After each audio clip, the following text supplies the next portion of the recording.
Good afternoon. How are you today? Our temperature's in the high 20s, but we got sunlight, and that always makes it better.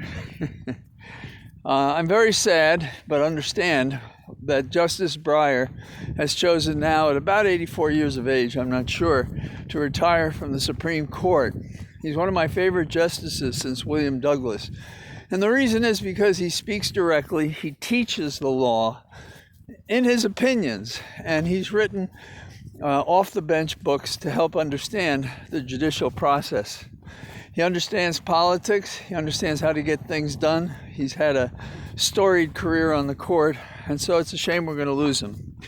I think that the decision was not made because of health, but because of the electoral calendar. And I think he fears that if he waits too long now, it may give the Republicans an opportunity to fill the next seat on the court. And I don't think he wants to be in that position. Of course, this is all my conjecture. We haven't talked to him. The recent appellate court judge who was appointed last year to the D.C. Circuit, she is a person of color. She has a tremendous career. She's ruled on several of these cases involving the nonsense on the Hill. And she fits the pledge that the president has made that he would appoint a person of color to the bench. Now, there are other possible candidates, and the process will work its way out, and the Democrats are hopeful to move this along quickly. The process can be slowed. The vote is a majority vote, so you don't have to worry about the cloture vote. And the early intel is that S&M will not oppose this process, that is the nomination and approval of a nominee to the Supreme Court. And so we'll just have to wait and see what happens now. Across the world, we are still worried about the war that may occur in Ukraine. 120,000 Russian troops on the borders, different kinds of so-called exercises, military exercises going on.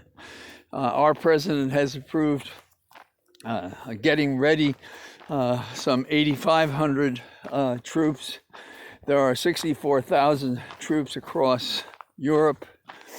There are opportunities to forward deploy these troops as this continues. Being late to the game, though, just as you would instinctively think, is not a good way to go. The Russians would be concerned about us, or Europe, not using their oil and gas. However, America and other places are looking for alternatives to supply that oil and gas to Europe so they don't have to rely on Russia. It appears imminent that there will be an invasion, but obviously it's gotten more complicated. Biden himself has said there hasn't been such a troop movement since World War II. So I don't know if that's true, but this would be a pretty large movement and a critical point with a critical world player, Russia, but not luckily, up to its former standards. And in a face-to-face confrontation with America, I think if we could get there fast enough that we could have a superior advantage. But I'm not sure this is a fight we can avoid for a variety of reasons if we have to have a fight. So let's see who blinks. After all, we have a Secretary of State named Blinken.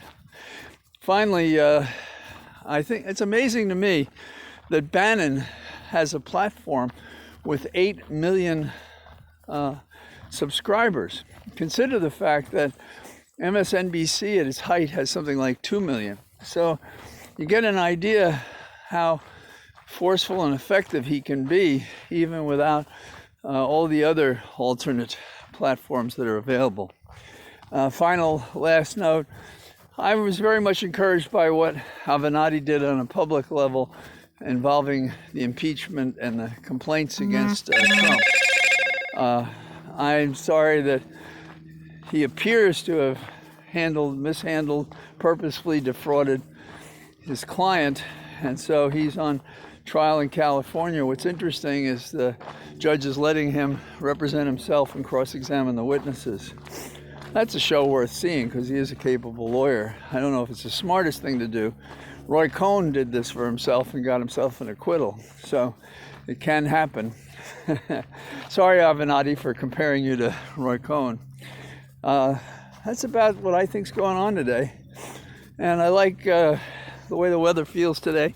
I'm wearing a hat because I've been encouraged to wear a hat lest I let the wonderful heat that keeps me warm escape from my head. So I'll talk to you guys tomorrow. Have a good day. Bye-bye.